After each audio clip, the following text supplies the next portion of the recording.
So here, what is the literal meaning of jihad? Jahada yujahidu. The literal meaning is a physical struggle. And the metaphorical meaning is something other than that, meaning striving against the nafs, against the desires. These are metaphorical meanings of jihad. Islam is not like other religions. And what do I mean by that? That other religions, what Islam had to do, the Prophet ﷺ, the early Muslims, from the very beginning, they had to deal with the issue of when and where can we use force. When is it okay to do it, and when is it not okay to do it? And if you do it, what are the conditions involved for it? The Muslims had to deal with this. And it was a great blessing from Allah subhanahu wa ta'ala, because if you look at the other religions, guess what? They all fought. But they didn't know how to do it. We saw during the time of the Crusades, the Christians, they always talk about turning the other cheek. And because of that, they don't have the proper rules when it comes to fighting. And we saw the excesses that they did when they began to fight. Complete oppression, indiscriminate killing, because their deen doesn't have this concept. We see Buddhists who talk about peace, and yet we see what kind of chaos, what kind of bloodshed that they are capable of today in countries. We see it in Rohingya. In other countries, we see this. Same thing with the Hindus. The Hindus are not supposed to have a concept of warfare in their religion. Yet we see them killing. And we see them killing in a horrible way. Allah subhanahu wa ta'ala taught the Prophet sallallahu alaihi wasallam and the Muslims, there will come a time that sometimes you need physical struggle. When can you do it, and what are the limitations? They were taught. Because early on, the Meccans persecuted the Prophet ﷺ and the Muslims. They drove them out of Mecca. They had to go to Medina. And then when they went to Medina, what did the Quraysh do? They came after them. They didn't leave them. They came after them with an army. So then they were attacked in Medina. And then after that, they had to liberate Mecca. So we saw that these needs arised. We should get rid of this idea that jihad is a bad word. Because in our deen, it's not a bad word. Other people have made it a bad word on us. Meaning non-Muslims have said, this is a bad thing that you do. This is a bad word, jihad. They gave it a bad connotation. But in our deen, it doesn't have a bad connotation. It is an honorable action with honorable intentions. And it really bothers me when people translate. How do they normally translate jihad? What's that? No. In jihad, if you translate it, it gets translated as? No, how does a non-Muslim translate? They don't call it a struggle. They're not that nice. No, call it a holy war. We've all heard this, right? A holy war. So the way it gets translated is a holy war, because a holy war has a bad connotation to it in the English language. The Christians, the Catholics, have a concept of fighting as well. They call it a just war. You see the difference? Holy war has one connotation, just war has a different connotation. But the intent of Islam is noble. And I don't like the translation of holy war. I prefer the translation of a just war. Because a just war has a greater goal. It has a good intention behind it. And it's bounded by morality. It doesn't mean you just go fight to kill. What is the situation if we look at, and this can be a talk of a couple hours on its own. I'm not going to make this too long. I want to get to the hadith. But there's some background information that we need to know. So that you guys are listening. There's people at home that are listening. I'm sure there's other people that are listening as well who are waiting to hear something bad from me, and so that they can jump on it. So I want to be very clear about it. That early on in the deen, the Muslims were not allowed to fight. And this wasn't because they were weak. Because even in Badr, the Muslims are still very weak. The non-Muslims were much stronger. But yet in Badr, we were given permission to defend ourselves. So the reason for not fighting or defending in Mecca had nothing to do with strength or power. But rather what Allah subhanahu wa ta'ala wanted to do is he wanted to teach Muslims patience, inner strength, teach them character, how to persevere, how to correct yourself first before you go out, to strengthen your iman first. This is what Allah wanted to teach the Muslims first. So even though they were being attacked, harmed, killed, the Muslims were not allowed to fight back. Sometimes you hear people saying, oh, it's because they were weak, and this was a position of weakness. No, it wasn't that. It was Allah forbade it. The Muslims in their obedience did it. The wisdom behind it was so that they could build up their iman. And we see this, even today. If you pay attention, when Muslims are minorities, it is a great opportunity for them to build up their iman. If you look at the world where Muslims exist, in fact, many of us who are from Muslim countries, we see oftentimes that the character of Muslims in this country is better than the character of Muslims in Muslim countries. Meaning people are they come to the masjid more here. They attend the prayer more often here. They are much more vocal about their deen. Whereas in many Muslim countries, people are not like that. There is a benefit in being a minority sometimes. And that benefit is when the minority realizes the value of what they have, and in the face of the majority, they stick strongly to their iman. So you will often see people who weren't practicing back home, but then they come to this country and mashallah, all of a sudden they start practicing. Their iman becomes stronger, even though you expect it to become weaker here. Many of us who have children, I'm sure we've noticed that our children are more religious at their age than we were at our age, despite the fact that we may have grown up in a Muslim country and they're growing up in a non-Muslim country. So what Allah subhanahu wa ta'ala was doing in the early days was raising that Muslim minority to become strong. And then after that, so initially the Muslims were not allowed to fight.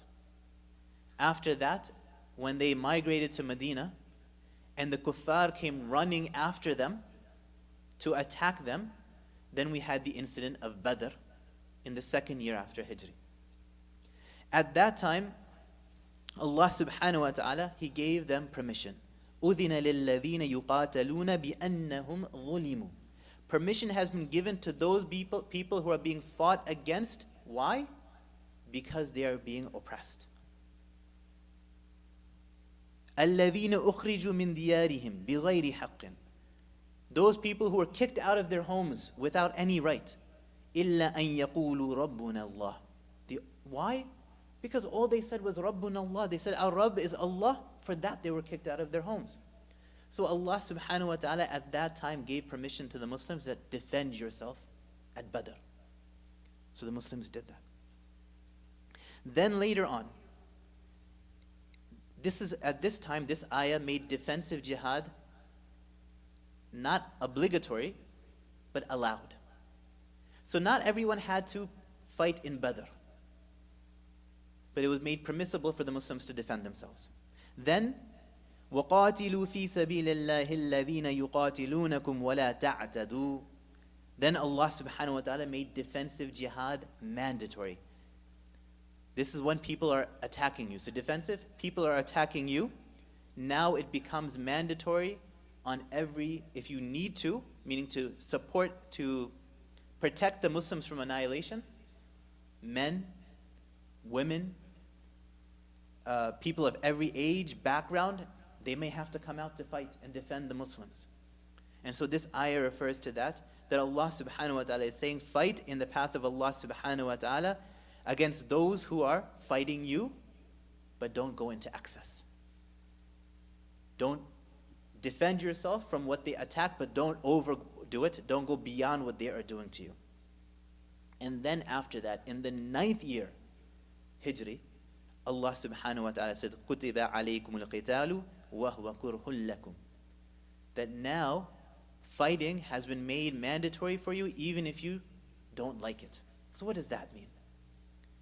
This is what we call a preemptive fight. Offensive jihad is not a good term for this.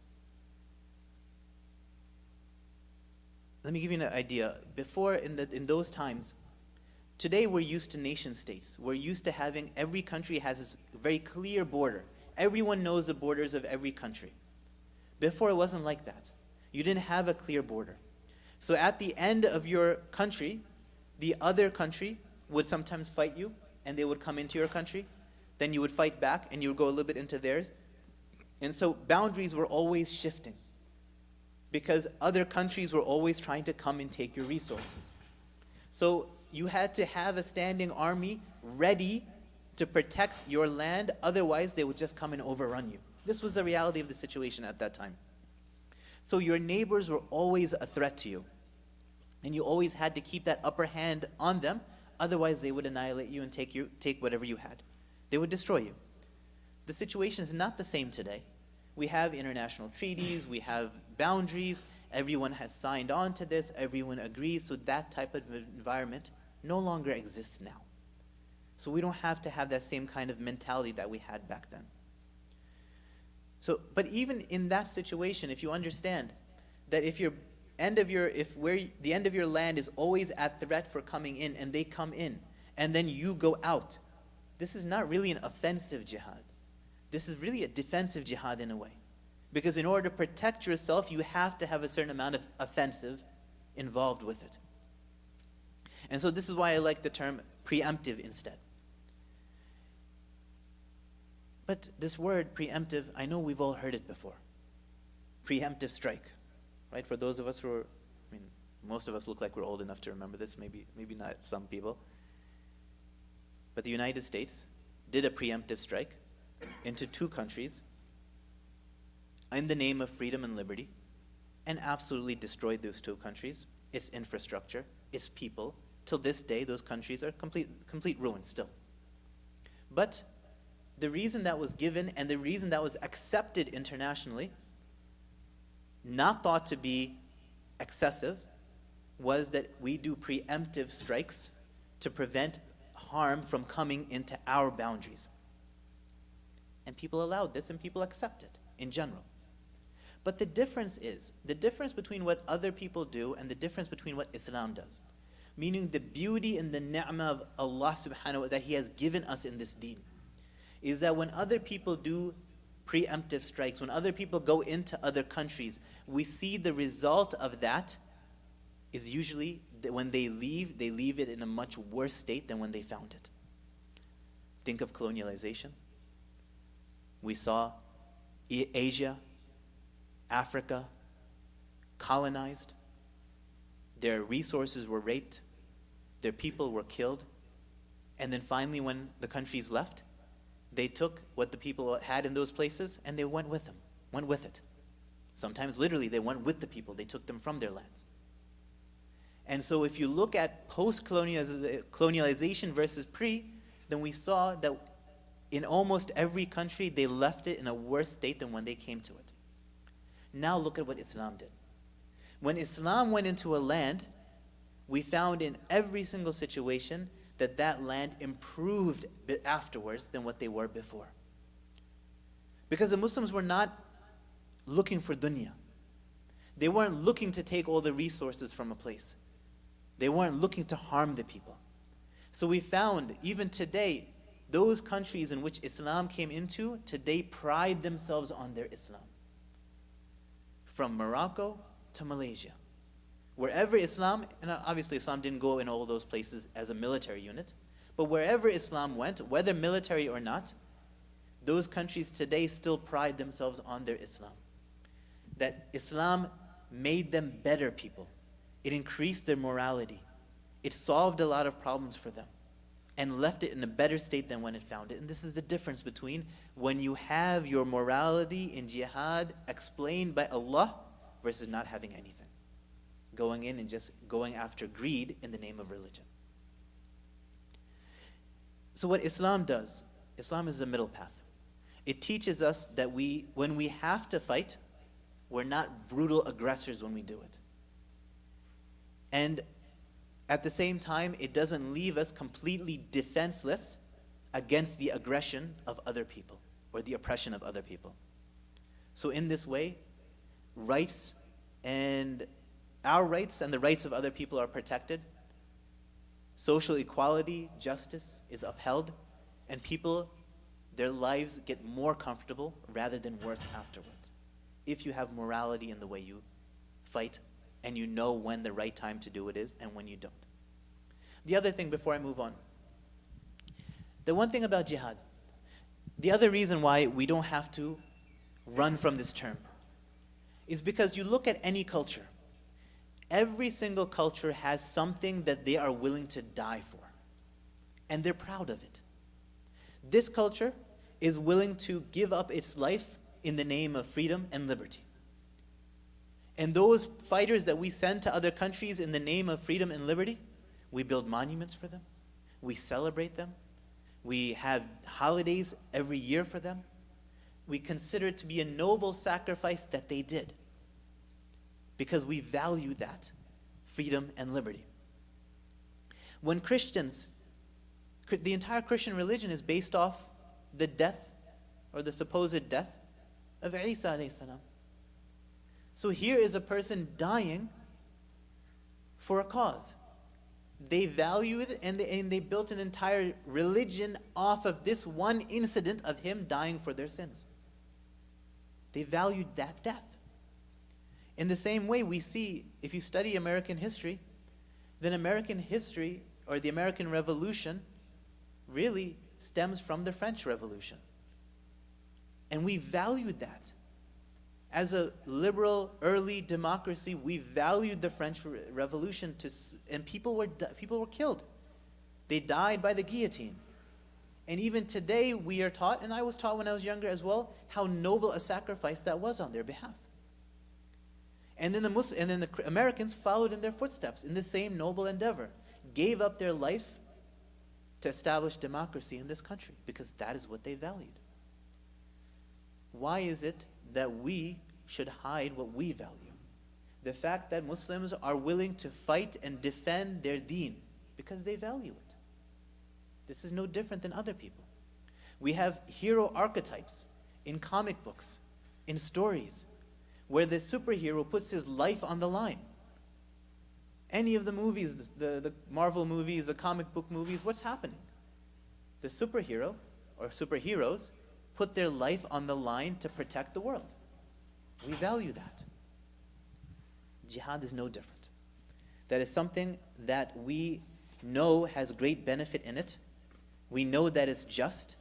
We know that there is a right way of doing it, despite the fact that some people may not be doing it in the right way. And so we should own it in a good way, and understand it, and understand its context. So now that we got that out of the way, عن ابن عمر رضي الله عنهما أن رسول الله صلى الله عليه وسلم قال أمرت أن أقاتل الناس. So the Messenger of Allah صلى الله عليه وسلم said, I was commanded to fight people. Here the muhaddithun say that an-nas refers to the mushrikun. More specifically, those mushrikun, those people of shirk that are against Islam, that are preventing the deen of Allah subhanahu wa ta'ala from becoming established. Those people, it doesn't, according to most of the muhaddithun, this hadith does not refer to the kitabis. And there's reason for it, which is kind of outside the scope. Generally, it's referring to the mushrikun. The Prophet sallallahu alaihi wasallam, when he first became a nabi, اقرأ باسم ربك الذي خلق. This was revealed. And in this short ayah, he is being commanded to teach people tawheed, to do tabligh, and to recite Quran to them. This is how Islam started, with these three commands from this one ayah. After that, or shortly thereafter, Allah made salah fard upon the ummah. And then it wasn't until the second year after Hijrah that fasting was made compulsory. Zakah, according to some people, a little bit before that, some a little bit after that. And then Hajj, not until the 6th or the 9th year, again, a little bit of a difference of opinion how you define it, not until the 6th or 9th year was it made obligatory. Just to give you an idea of how Islam kind of progressed. And then the jihad, I already spoke about. The jihad actually, in the time of Makkah, not permitted. It wasn't until after Hijrah that those series of events took place. حتى يشهدوا أن لا إله إلا الله وأن محمدا رسول الله. So to fight people until they testify that there is no ilah other than Allah, and that Muhammad sallallahu alaihi wasallam is the messenger of Allah. وَيُقِيمُ الصَّلَاةَ وَيُؤْتِ الزَّكَاةَ, and that they establish the salah and they pay their zakah. Why just these two things are being mentioned in the hadith? Because we know there are a lot of other things that are obligatory in Islam. So why is the Prophet ﷺ in this hadith? I mean, the kalima is the kalima, that's obvious. But why just salah and why just zakah? The reason being is that salah is the archetypal or the example of ibadah that has to do with your body. And zakah is the example of ibadah that has to do with your wealth. And every ibadah in Islam, from all of the ibadat, falls into one of these two categories. And in fact, some of them fall into both of them. So by mentioning these two, the Prophet ﷺ is really including all types of ibadat by just giving the two examples that stand for all of them. Also in the Quran, Allah subhanahu wa ta'ala brings these two together often. So in a way, oftentimes the Prophet ﷺ would mimic in his own words what Allah put in his words in the Quran.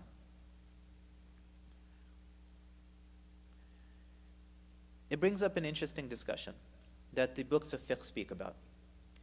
That can a person have had applied to them? Again, let me make it very clear. The context that we're speaking about was within a Muslim country, not outside of a Muslim country. So Muslims will find themselves as a minority, and when you find yourself as a minority in a non-Muslim country like ours, then the deen is going to be something that you practice in your life and you encourage other people to do, and not more than that.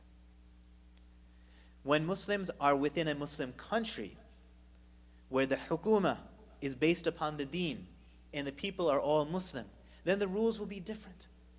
So some things won't be applied in our context, but they will be applied in that context. So in that context, there's going to be other rules that it'll be up to the qadi to decide how he's going to implement it, and according to the rules of the Sharia. So in that context, we're speaking now as in an academic way, not in our context, but in that context, can a person have had applied to them for leaving salah or leaving zakah? Can they? In a Muslim country, exactly this. I'm only talking about a Muslim country. In the absence of an Islamic state, I don't think so. We don't have an Islamic state concept. So. Right, what I'm talking about the Islamic state. So let's not get into the definition of exactly what makes an Islamic state, but assuming that we have an Islamic state that is run according to the Quran and Sunnah, so in that situation, in that context, can a person have had applied to them for not praying or not doing their zakah, not paying their zakah? No. No. So I'll explain that. Had is a concept that refers to a punishment that Allah subhanahu wa ta'ala has stipulated. This is the punishment, meaning in the Quran or in Tawatur Hadith, that this will be the punishment for this person for doing that. For example, a person does zina, all of the conditions are met, then had will be applied. But there is no concept of that had for someone who leaves out practicing salah or practicing zakah. As long as that person doesn't reject the concept entirely. We're talking about that person, he knows he's supposed to pray, but he doesn't pray. That person, he knows he's supposed to give zakah, but he doesn't pay his zakah. So out of his own laziness, or out of his own disobedience, he doesn't do it. There's no had for that person. Can that person be punished in a much minor way by the qadi? Yeah, they can. That's a different story. But the concept of had is much harsher, and the concept of had is something that is mandatory upon the state to do. And that is not something that is applied against. And the reason I'm mentioning it, and the reason why it's important, is that we separate out the idea of iman from laziness and disobedience, of rejection from disobedience. So a person who doesn't pray, who doesn't fast, who doesn't pay his zakah, then we're not going to get into his personal life, to go visit his home and see, are you praying? Are you not praying? Go into his day, to watch him during the day in Ramadan and say, are you eating? Are you not eating? These kind of things. Now, if he does it openly, or he's speaking against it openly, that's a different situation. It still won't be had, but it'll be a different situation where he can be punished or he can be reprimanded for doing that. In fact, there are narrations about Imam Ahmad ibn Hanbal, rahimahullah, that at times people would come to him and say, I will accept salah, I will accept Iman. I will become a Muslim on the condition that I don't have to fight jihad, or I don't have to pay the zakah. Imam Ahmad said, okay. I will accept Islam on the condition that I'll only pray 2 prayers, not 5. Imam Ahmad said, okay. Why did he do that? If someone comes and says, I'll accept Islam, but I'm going to keep drinking, are we going to say, oh, that's okay for you? No, we won't say that. In fact, Imam Ahmad didn't say it was okay either. He said, okay, your Islam is accepted. When someone has a condition, if you have a contract, so let me give you an example. It's the same idea. Most of the ulama allow credit cards for a person to have a credit card. Because the concept or the contract in a credit card, basically the main part of the credit card is that we are making the credit card company a middleman. So when we go to a store, we swipe our card, basically we're telling the store that this credit card company will pay you on my behalf, and I will pay them back later. This is the agreement. This is the main agreement. And there's nothing wrong with this agreement. But in every single credit card contract that any of us have signed, there is a clause. And that clause says that if you don't pay on time, then you have interest applied. Is that clause correct according to the Sharia? Not at all. Not at all. It's not allowed at all. But the concept that's being shown here is that if a contract, the main part of the contract is something permissible, and there is a clause or a condition that is impermissible, we will take the contract and the clause will become fasid. It'll become rejected. Understand? This is the basis that all of us have credit cards. That the credit card statement itself, according to the Sharia, is acceptable. But the shart, the condition that was added on of paying interest, that was not.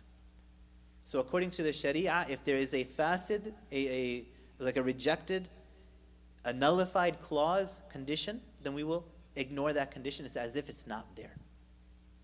In the same way, when people used to come to Imam Ahmad and say, I will accept Islam, but I will only pray 2 salah, then he allowed it because the acceptance of Islam, that's fine, that's all good. But this condition you're putting on, this isn't. And it doesn't really matter. Once you accept Islam, does that person have to pray 5 times a day? Or can he get away with 2 now that he said that? No, 5. He has to pray 5. That condition he attached, it was like nothing. It's ignored. So no matter what condition he came into Islam, the second he said, La ilaha illallah Muhammadur Rasulullah, the messenger of Allah, sallallahu alaihi wasallam, whatever he said is now binding on him to follow. There's no choice in the matter. The condition falls away. So how did I get here? That a person who says, or a person who doesn't pray his salah, we don't automatically consider that person to be not Muslim. A person who doesn't pray their zakah, we don't automatically consider that person not to be a Muslim. It takes much more than that. Now some of you may be thinking, what about Sayyidina Abu Bakr radiallahu anh? What did he do? Inshallah, I'll talk about that as well. I could see that in your eyes. So, if a group of people got together and said, we will not pray salah anymore. Again, we're talking about the context of the Muslim government, the Islamic State. If a group of Muslims said, we're not going to pray anymore, we're not going to give zakah anymore, we're not going to have the adhan anymore, or anything that Islam is recognized by, one of its sha'ira, or one of its sha'air. If a group of people reject that, then we saw in the example of the companions, including Sayyidina Abu Bakr radiallahu anh, that that is not something that we will allow. So what happened? After the Prophet sallallahu alaihi wasallam passed away, there were a small number of people that left Islam entirely. They left Islam and they said, we're not paying zakah. There were a larger number of people who didn't leave Islam, but they said, we're not paying zakah. We're still Muslim, but we're not paying zakah. They were thinking that this was binding upon us as long as the Prophet ﷺ was here. Now that he's not, it's not binding upon us. Sayyidina Abu Bakr radiallahu anh, he recognized the situation. In fact, Sayyidina Umar and the other companions came to him and said, leave them alone. Right now it's more important that we get everyone together and we keep the unity. Don't go fighting these people. But Sayyidina Abu Bakr radiallahu anh, in his wisdom, he knew that if he allows these people, again, remember, most of them are still Muslim. They're not non-Muslim. They haven't left Islam. Most of them are still Muslim. In his wisdom, in his understanding, in his tafaqquh, he understood that if we allow Muslims to stop doing these integral parts of Islam, that this is against what the Prophet ﷺ would have wanted, and it'll cause destruction in the long run. So let me make it clear. If one person says, I'm not going to pay zakah, we'll just leave that person alone. And we'll say, حِسَابُهُمَ عَلَى اللَّهِ. That Allah will take care of him on the Day of Judgment. Nothing for us to do. But if a group of people leave it, then that is a fitna that we can't allow. And so Sayyidina Abu Bakr radiallahu anh, he intervened and he corrected that. Why am I mentioning it to us? One, I'm mentioning it because as an academic point for us to understand. But in our context, how are we going to translate this? We're going to translate this by understanding how important these sha'air of Islam are. That these aspects of our deen, that our deen is recognized by, how important they are. They are so important that in the right context, you could go to war for it. So that means in our context, we should never leave them unless we have to. So certain things about us, the way we look maybe, or the actions that we do, what we do in our masajid, what we do in our homes, these things are characterized by our deen. We should never leave them. Let me give a little, maybe it's a big example, but some of us may think it's small. That just the doing istinja with water after using the bathroom. Using water is not fard. If you get the najasa off by just wiping, then that is sufficient.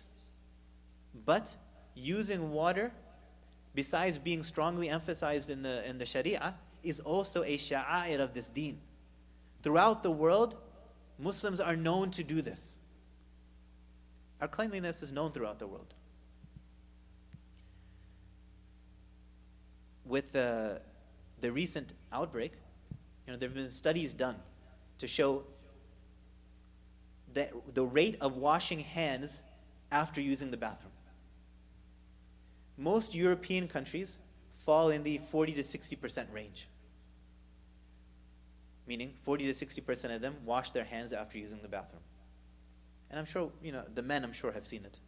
You go into a bathroom stall at work or on the highway someplace, and how many people use the bathroom and walk out without washing their hands? It's common, very common. Muslims would never do that. So there are two countries in Europe that have over 90-95% rate of washing hands. They are, you want to guess? Albania and Turkey. Because these are Muslim countries. So we learn that these things are sha'air of our deen and they have benefit in them, and we won't leave them even though they may not be mandatory for us to do. So the Prophet ﷺ, he said, فَإِذَا فَعَلُوا ذَلِكَ, that if they do this, عَصَمُوا مِنِّي دِمَاءَهُمْ وَأَمْوَالَهُم, then their blood, meaning their lives, and their wealth is safe from me, meaning we won't harm those people. So when we find ourselves in this context, again, with everything I said earlier, in that particular context, where we are obligated to do jihad, and we started, the second that those people stop doing what they were doing wrong, or they become Muslims themselves, at that point, khalas, we're done. Because we're not after dunya. We're not after wealth. We're not after what they have. We just want justice. We just want what's right. So the Prophet ﷺ made it very clear that once they get to this, meaning the point of our fighting, the end point of our fighting will be when they have left the wrong that they are doing.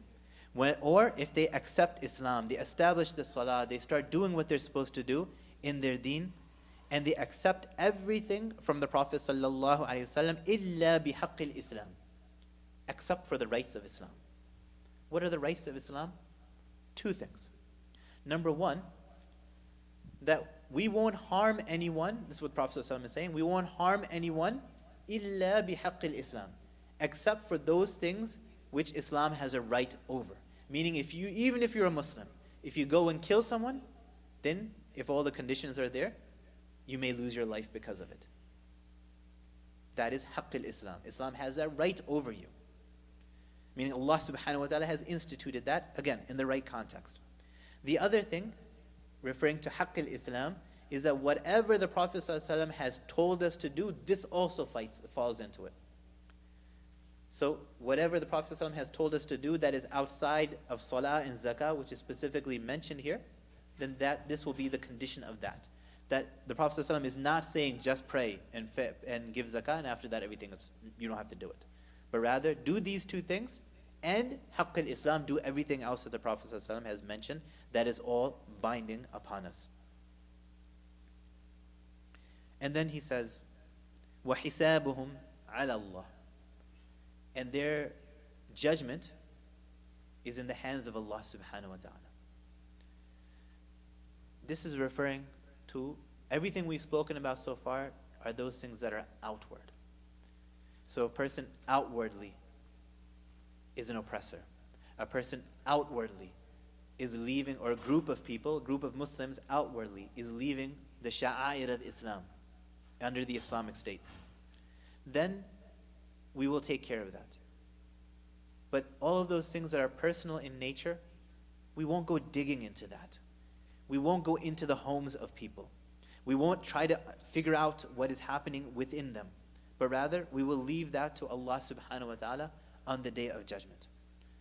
So the Prophet sallallahu alaihi wasallam, he said in a hadith, نَحْنُ نَحْكُمُ بِالذَّوَاهِرِ وَاللَّهُ أَعْلَمُ بِالسَّرَائِرِ, that we will judge based on the outward, and Allah is most knowledgeable about what is on the inside of someone. مَا أُمِرْتُ أَنْ أَشُقَّ عَنْ قُلُوبِ النَّاسِ وَلَا بُطُونِهِمْ, that I have not been commanded to open up people's chests to see what is inside of it. Meaning, what is it that people are hiding inside? In fact, he mentioned to Usama ibn Zayd radiallahu an as advice, هَلَّا شَقَقْتَ عَنْ قَلْبِهِ, that how is it that you can open up the chest of a person and know what is inside them? Meaning, you can't. So don't try to assume what somebody is thinking or what they're believing, or if it's hidden, leave it alone. To the point that even if a person is a munafiq, he outwardly is saying he's a believer, but inwardly he's nothing but kufr, we will still treat that person as a Muslim, and we will still do that person's janazah when he dies. Because we are only going to judge for what's on the outside. Rawahu al-Bukhari wa Muslim. So Imam Bukhari, Imam Muslim narrated it. It's a very famous hadith.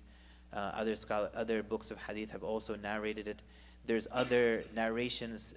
For example, in one of them, at the end of it, after the Prophet ﷺ said all this, it said, ثُمَّ قَرَأَ, then the Prophet ﷺ recited the verse, إِنَّمَا أَنْتَ مُذَكِّرْ لَسْتَ عَلَيْهِمْ بِمُصَيْطِرْ, that Allah is telling the Prophet ﷺ that you are just a reminder, and you are not someone who controls them.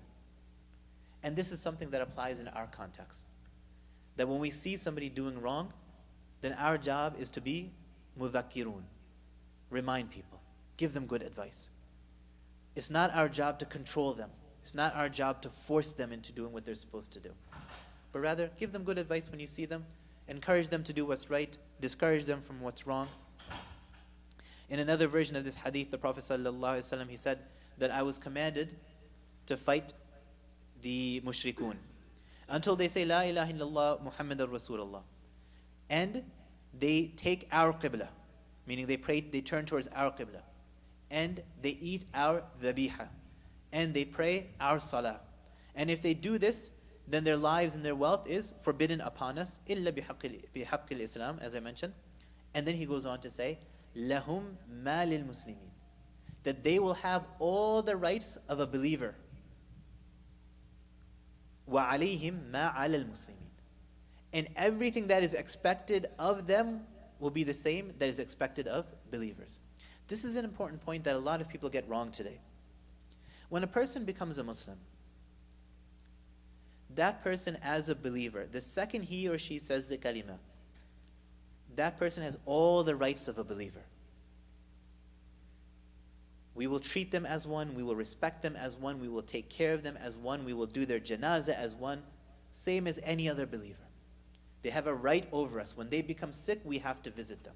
When they are in need, we have to help them. But what people oftentimes forget, وَعَلَيْهِمْ مَا عَلَى الْمُسْلِمِينَ, that whatever is expected of them as a Muslim, they have to do it as well. It's obligatory on them.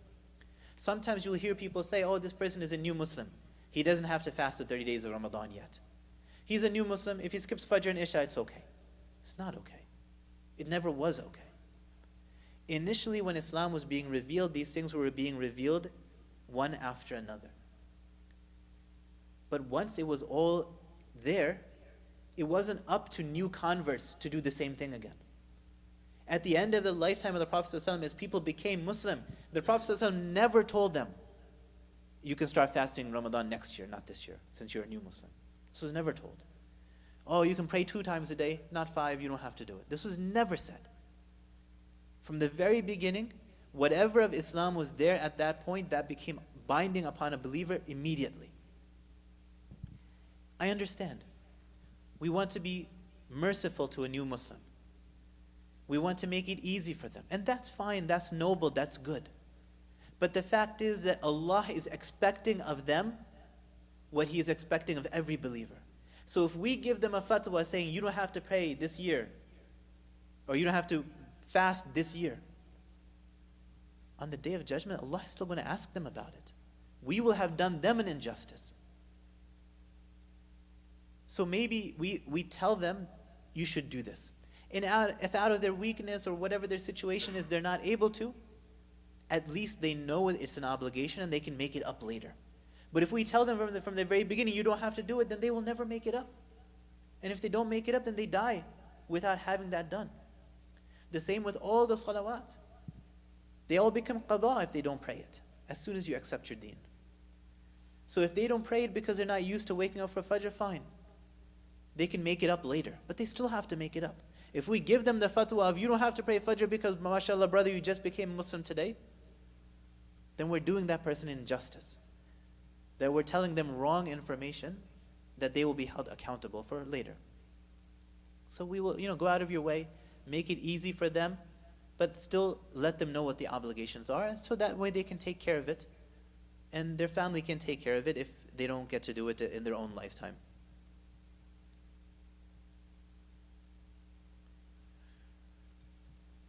Let's see what other points there were.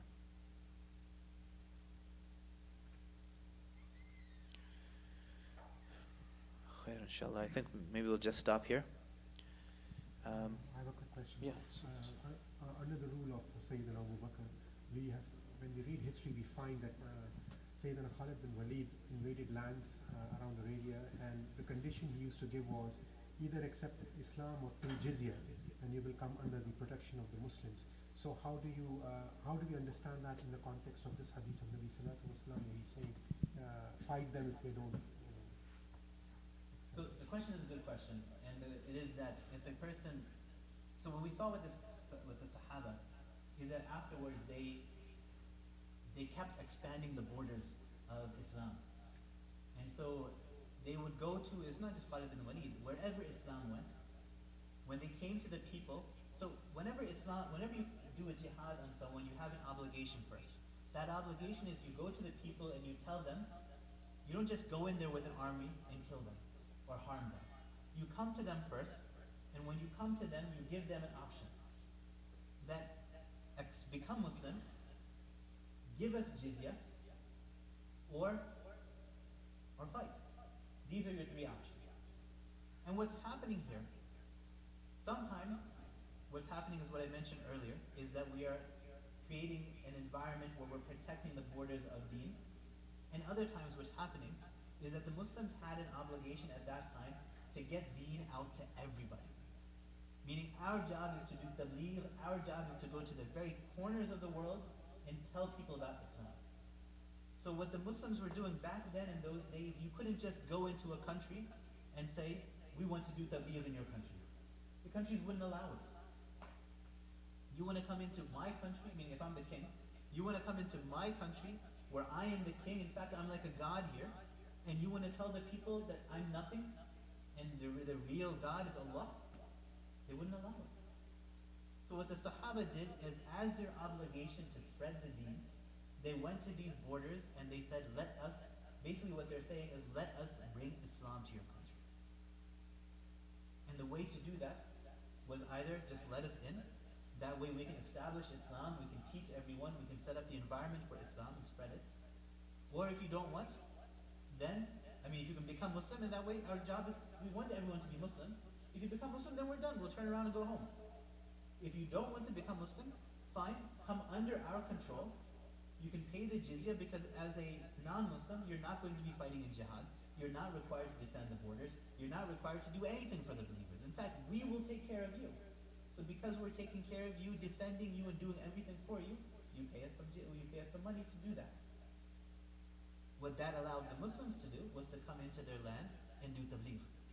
And so we saw, after generations, then those people became Muslim themselves, without any fighting, without any ikrah, without any forcefulness on them. The situation is not the same today. Today, we can go into other countries, and we do go into other countries, and we do tabligh freely in most countries. So when we can go and we can tell people about deen freely, then this requirement is no longer there, and so we don't see it practiced anymore. Make sense? So a lot of this has to do with just understanding the situation before, the context before, understanding the context today. What was the goal that was trying to be achieved before? The goal was never expanding territory. The goal was never getting more money, getting more resources, getting more power. This is not what we care about. The goal was letting people know about the deen of Allah. This is it. So if we can accomplish that goal without any fighting, then we will accomplish that goal without any fighting. And at that time, the only way to do it was to take an army and get yourself into that country by force. And that's what they did. And again, as I told you, the way of kings and rulers was to go into a country, subjugate people, and leave them in a worse situation. But the goal of Islam was to go in there, make those people into Muslims, or at least have the opportunity to teach them about Islam.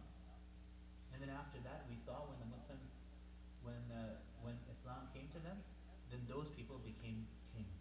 Those people became ulama and scholars. And they are still even today. It's an important topic. Feel free, if you have any questions, feel free to ask me. You said that Ghazwa Badr was defensive. I thought it was preemptive, because Muslim came out of Medina to stop the dragon of Abu Sufyan, Right. and he called the army, or somehow he informed them. Right. And also, Prophet Muhammad asked 3 times who is with us, and he was actually wanting an Ansari to say that yes, we are with you, Right. because the agreement with them was that They they are only with, defend. they are with us in defense, not in offense. Right. So that's my question. So, another good question is that wasn't Badr a preemptive strike? And Badr, in a way, is a preemptive strike. What I mean to say preemptive is defensive, right?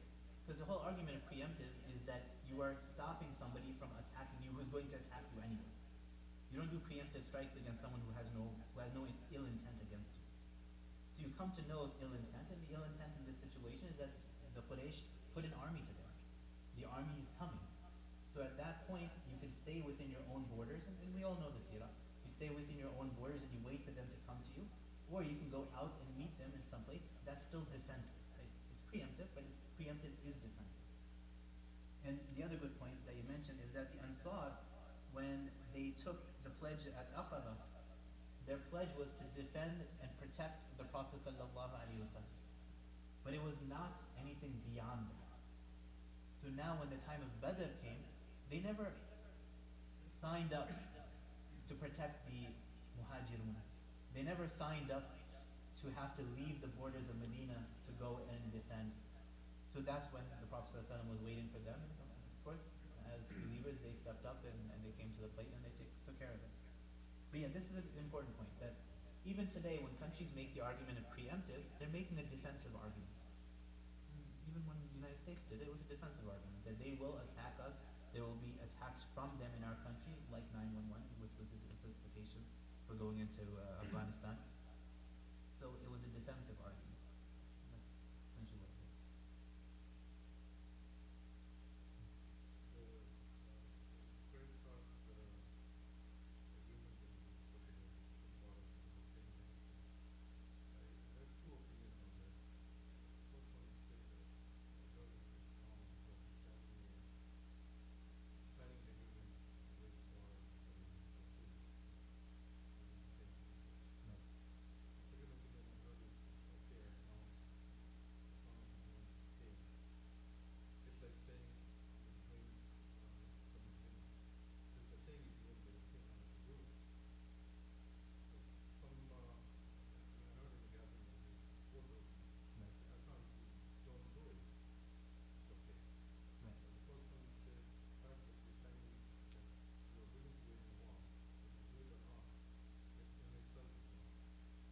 So the way, because it is a contract, and so contracts are looked at differently in the Sharia, because we have kitab al-buyu' and we talk about buying and selling.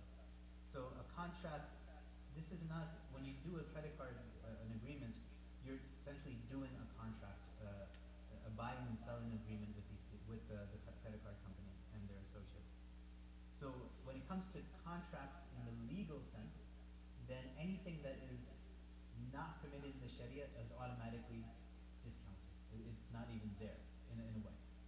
So even though you signed off on it, your agreement to sign off on it would be better left. And so ideally, if a person can avoid credit cards, they should, for that reason. But from a legal perspective, from a fiqh perspective, that clause in the contract is non-existent. It's as if it's not there.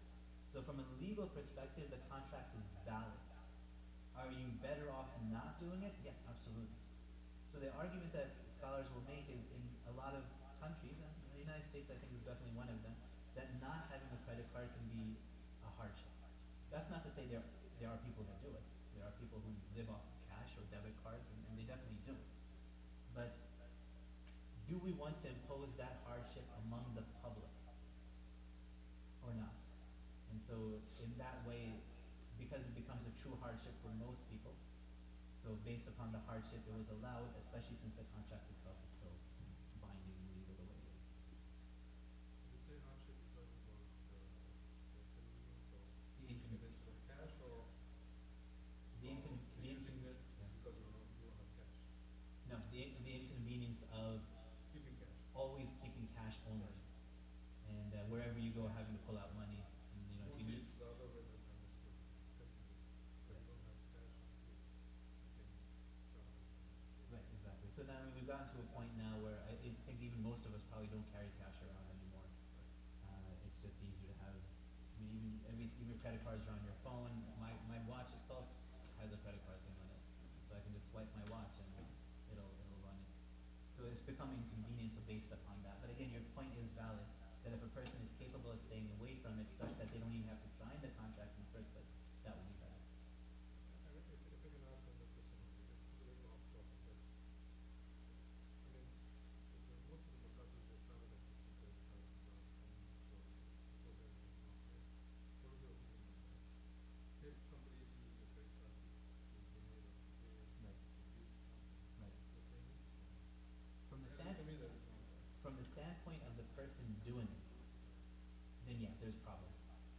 standpoint of the masjid accepting it, there's not.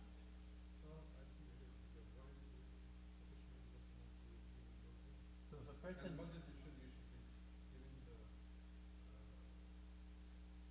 suggesting that don't use these things. And here you're giving them a platform to say, hey, use this. so once, from the standpoint of the Sharia, we have made it okay to have credit cards, then it's okay.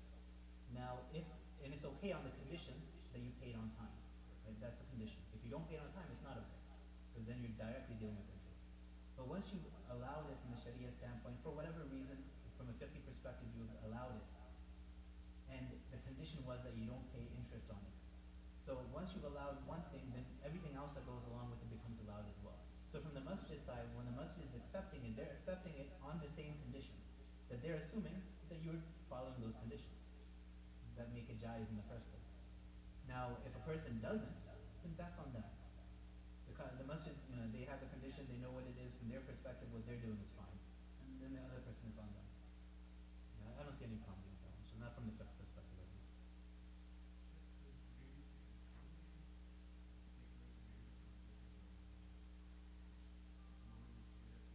Right.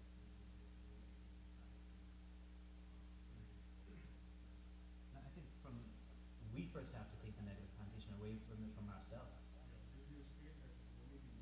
Right. Right. So it'll only go away when we start using it. So if we're afraid to mention it on the minbar, we're afraid to mention it in our own masjid, if we're afraid to mention it to our children, then it'll never go away. But if we explain it properly, we put it in the right context, and we explain how it's a good thing where it's there for the sake of justice rather than harm, for the sake of protection rather than harm, then in that case, and eventually over time it'll go away. At least it has to go away among the Muslims first. I find even the Muslims don't want to talk about it, let alone the non-Muslims. In fact, you will find non-Muslims that will come to the defense of Muslims and say, oh, don't you know that jihad is a good thing? It means a struggle against yourself, and they'll defend it, and we won't want to talk about it. I think the first thing we have to do is we have to own the word. We have to own it in the proper way.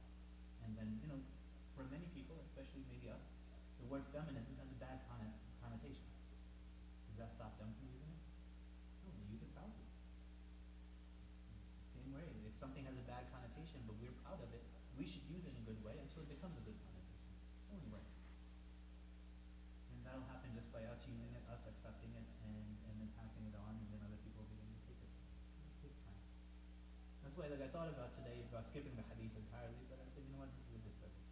It's a disservice to me, it's a disservice to Deen, it's a disservice to you guys, if we don't start using and understanding these hadith in the proper context. I mean, just on the subject of jihad, because I don't want to get, granting the situation or all that, but I have seen actually some disagreement, but the majority of the predominant opinion was the situation in Afghanistan, they classified was a classic example for jihad.